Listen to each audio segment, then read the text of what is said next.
Hey, if you're looking to create a set of financial projections for a UPS store, then you've come to the right place. We have built a financial projection spreadsheet template built specifically for the UPS store business model. Now, we did use initial franchise data from the UPS store FDD, but if you have similar concepts, similar to the UPS store, but not the exact same, franchise or concept, you should be able to use this template as well. It should be a good starting point for any sort of business model that's similar in nature to the UPS store. Now, this template is pretty powerful. It's going to allow you to model multiple store locations that you might open over time. So if you wanted to start out with just one store, but you want to open multiple units over a period of time, you can layer those into the model.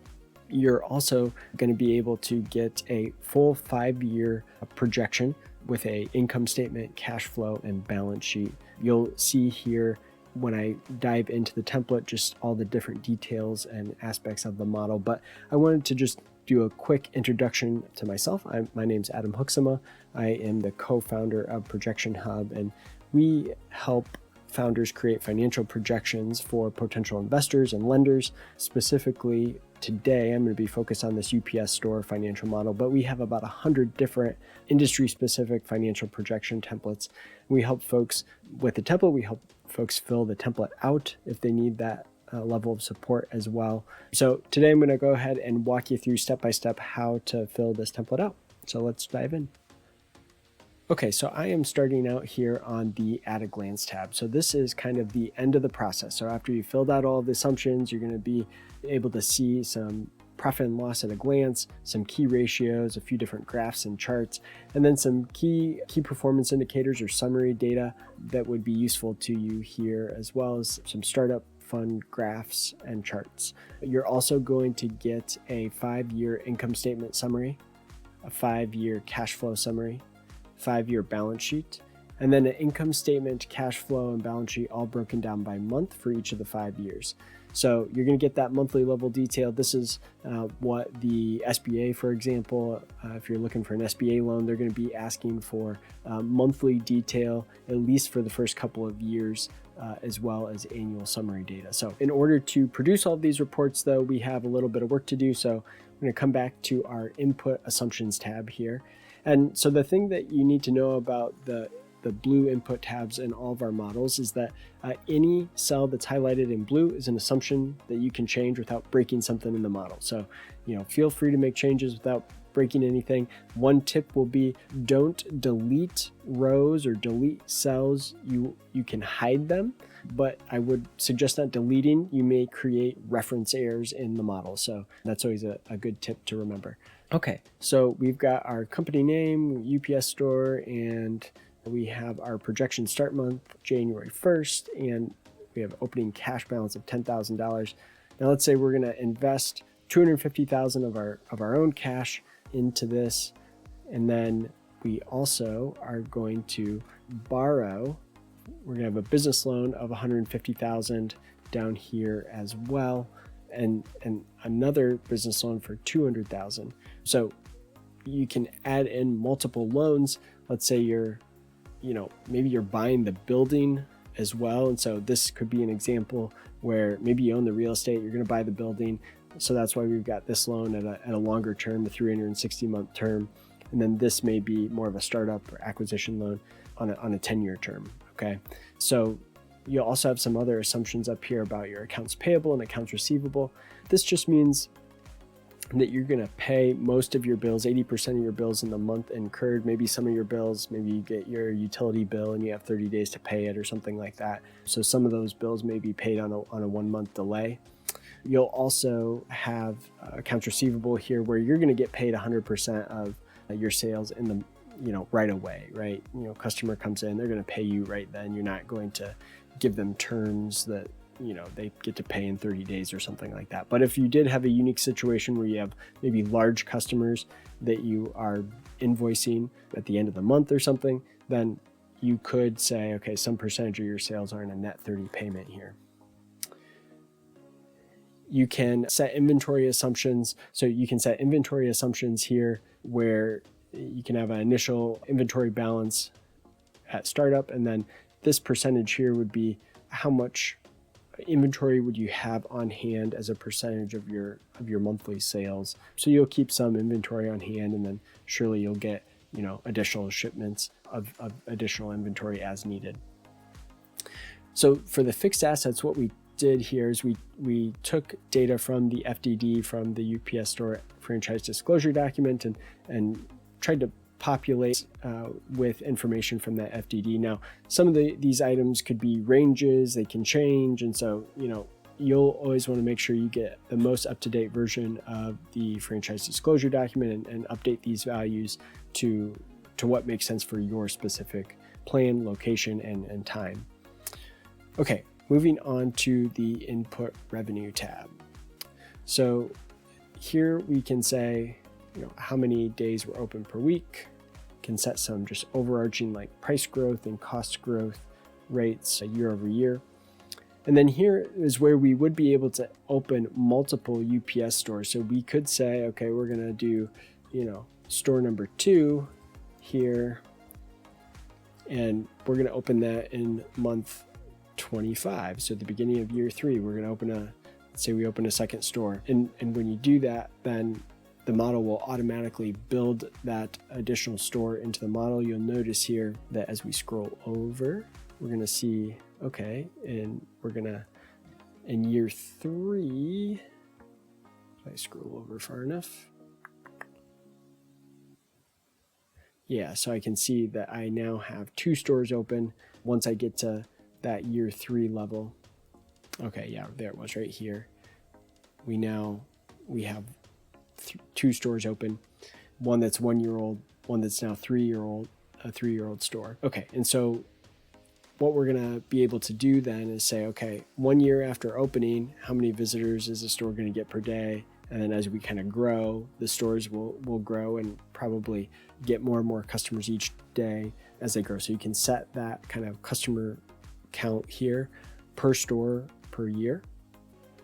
So once you get down here to the shipping and packing services here, what we can say is we'll see how many visitors we're going to have per store per day. And then we can say what percentage of these customers here are going to purchase shipping services. And so we're saying, okay, 70% are and 75% are. And so this gives us an estimated number of customers per day. And then from there, you can kind of break down, okay, what percentage of those customers are individuals, and what percentage over here, what percentage are business owners. And the reason we break that down is just because we expect, individuals may have less items per transaction, whereas businesses may be shipping multiple, maybe multiple orders or, multiple units. So we have different assumptions there for kind of the breakdown between individual and business customers and the number of items that they are purchasing or shipping or packaging per transaction. So then based on those assumptions, we'll have the total number of items processed from all stores. And then you have this kind of breakdown where you can get into a lot of detail if you want. Now you could change this whole box here and just say like small package, medium package, large package, something like that. If you want to make it simpler, you could just have a few different options. But if you want to kind of have all the different options with the different average price points, average shipping fees that you would expect to have, and then the average store processing fee that you would have for each item. And then you get to break down, okay, what percentage of customers are going to use us to ship a small package with standard ground shipping, right? So you've got all these items, 694 items that are being shipped in month 1. We're saying 40% of them are going to be, this line item. 2% are going to be this line item. And we have this adding up here to 100%. So you want to make sure that kind of as you break down the different services that people are utilizing, that this adds up to 100%. Now you may also offer, return shipments, handle return shipments. And so you can outline what the return shipments would look like. So folks may also, your visitors may make a purchase, but they also may just come to the store for the sake of processing a return, right? And so So we can say, okay, 15% of the foot traffic, of the customer traffic, are coming to return an item. And then this would be, the shipping cost and the store processing fee for each of those return shipment options. Okay, so that is your shipping and service fee revenue. Now we also have the ability to do packing services. You can have different packing services with different price points, your cost of labor and cost of materials, and then what percentage of customers are going to utilize the packing service. So this may not add up to 100, because not everyone's going to utilize you for packing services. Maybe this should be less than 46. It might be 10%, utilize your packing services. So that is another revenue line item that you can include. And then this is commissions from carrier partnerships. So you have different carriers, obviously, and then you can get a commission based on a volume-based commission, a value-based commission, getting a 1% commission on those items. So that calculates here kind of what those commissions could be then with your shipping partners.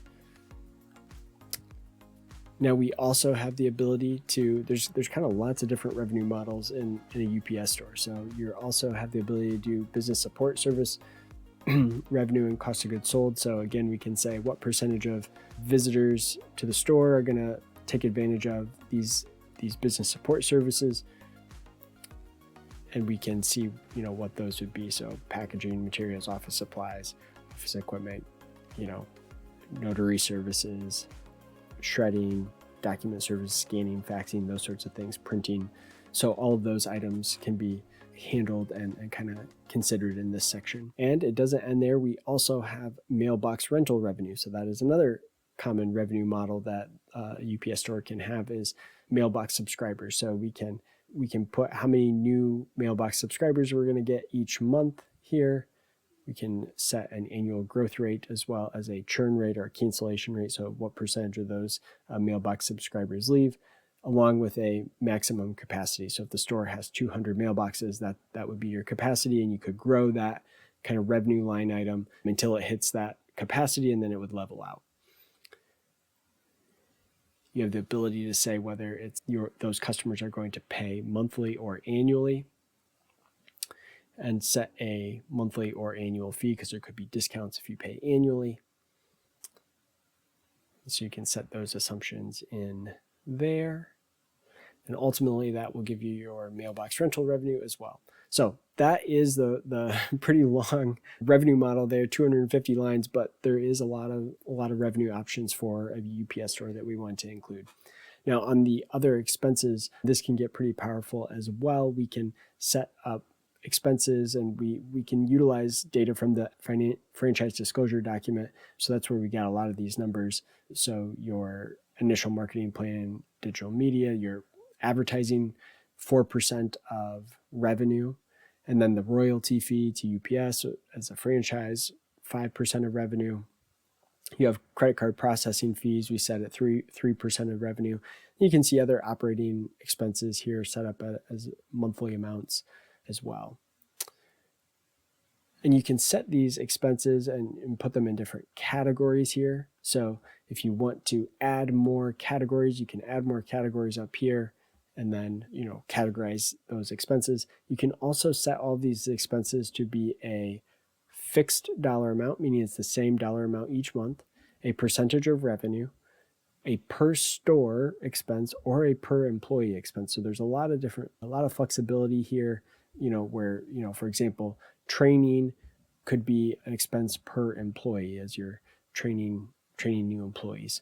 Now this actually is probably training. This should really be training for the owner, probably. For you as the owner, you're going to do initial franchise training. So we're going to set that as fixed actually, but that would be an example of, you could have, ongoing training for new employees as well. All right, so here you can set salaries. So you can, give an owner salary here. So we've got an owner salary. Let's say we're not starting that salary until month 25. Maybe the business can't afford it initially. And so let's say, we're not starting to take a salary until month 25. And then you can set staff salaries here, and you can set this as a per store staff team. So again, you can set the timing of when these staff members would start, and also the number. So here I set, we'll start in month 1 with 2 staff. Now this might be actually like 4 or 6 part-time staff that kind of equate to two full-time staff. You could treat it that way as well. And then you could also, it might be that you as the owner are working in the store initially without taking a salary. And so maybe you have 3 staff initially, right? And then you add more staff as you grow. So that is the input. And that kind of brings us to our end state here. And, what you'll want to look at is, based on the assumptions that you have entered in, how's the business cash flow? Does it cash flow? Are there expenses you need to look to decrease? Are there ways to increase revenue in order to make sure that the projections are cash flow positive? So I always suggest looking at the cash flow statement here to make sure that your cash balance never dips below 0. If that goes below 0, that means you're out of money. So we want to make sure that we get to a break-even point before running out of money. So that's what you want to make sure you're presenting to your lender. So if you have questions or want us to review the projections for you after you've filled the model out, I know there's a lot here, and so feel free to send us your file to support@projectionhub.com, and we'd be happy to review the model for free for you and give you some feedback. Also happy to answer any of your specific questions. So again, you can email support@projectionhub.com for that.